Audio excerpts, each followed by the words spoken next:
Good afternoon, my name is Duna Niki and I'm here to demonstrate a patient assessment of a trauma patient. We were dispatched to a call of a male on his way home who got shot from his bicycle and is lying on the roadway. The scene is safe. BSI for me and my partner, number of patient, one patient. Mechanism of injury, gunshot. Do I need additional resource at this time? Yes, I'll have ALS on standby. I do suspect C-spine. I'll approach my patient with the line of sight of vision. However, I'll form a general impression of my patient while approaching my patient. The patient is a dark male, lying supine, seems to be in his mid-20s. Hello sir, if you can hear me, do not move your head. I'll call my partner to hold manual stabilization. Checking for painful stimuli. Patient doesn't respond. Checking for the carotid pulse.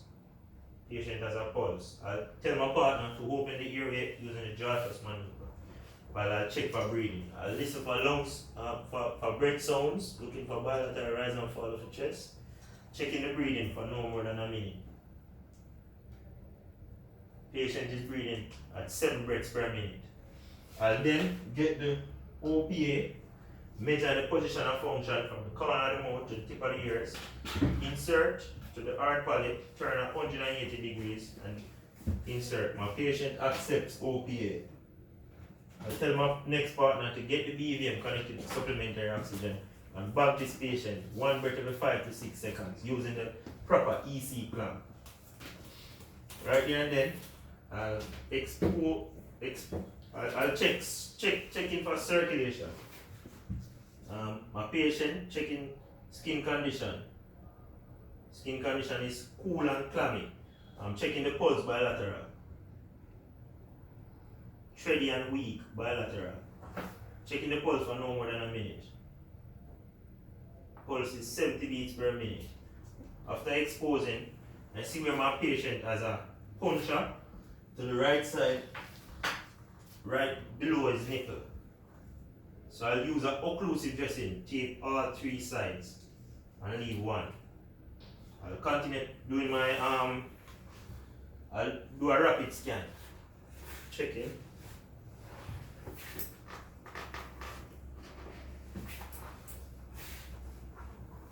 However, I feel obvious deformity in the fifth tip area.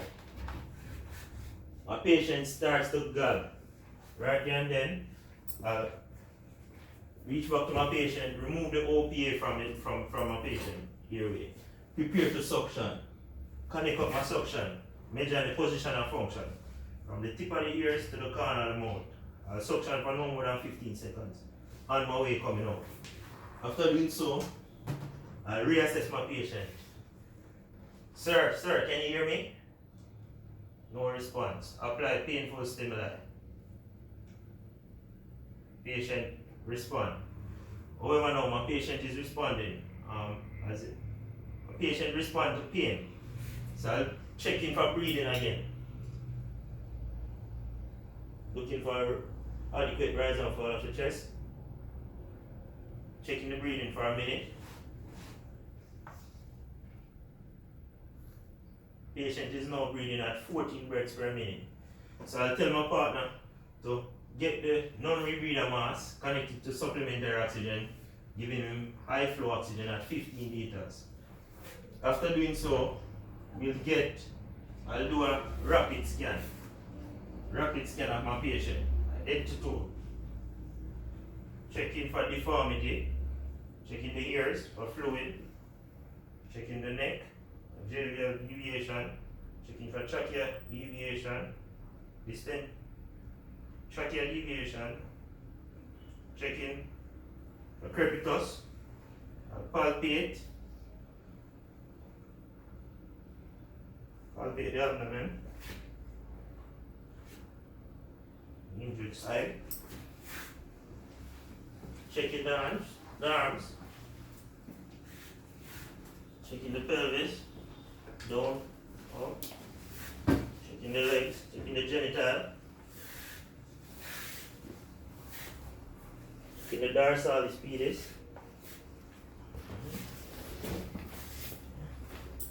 checking the next arm,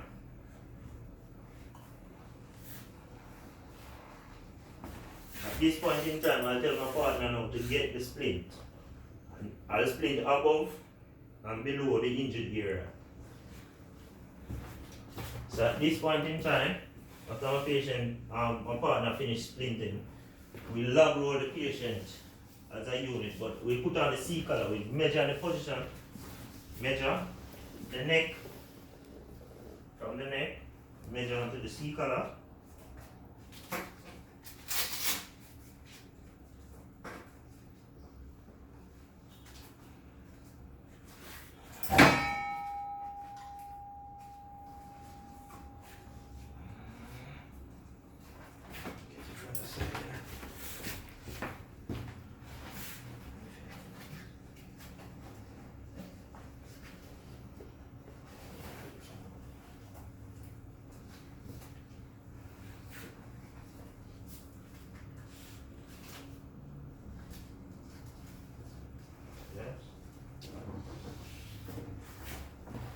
After doing so, me and my partner will log roll the patient on the uninjured side.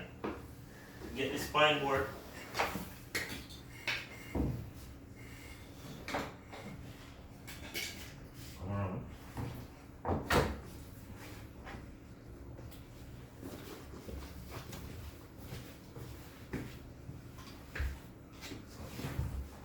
And the count of the person from the head. 2. So I'll checking for cervical spine, checking the back.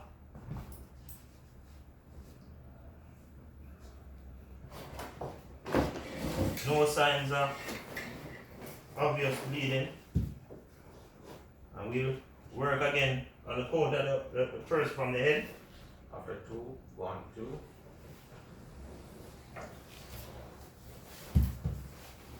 Down and up. We'll work as a unit from the count of the head. Down and up. Up, 1, 2. After doing so, we'll strap across the torso and then strap the legs. Right here and then we lift and put this patient into the ambulance.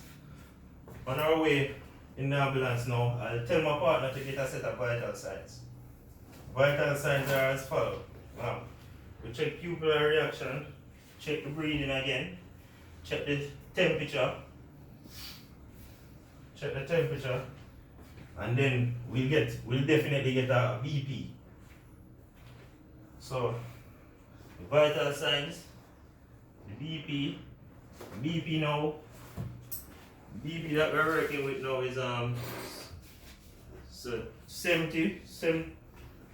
The pulse is 70 now, and the BP is 120 over 70, and the breathing is 24 breaths per minute. Pupillar reactions, pupils round and reactive to light. So at this time, we'll have a transport decision. This patient is a high priority patient, so we'll have to transport this patient as fast as possible to the hospital. That's my presentation on trauma.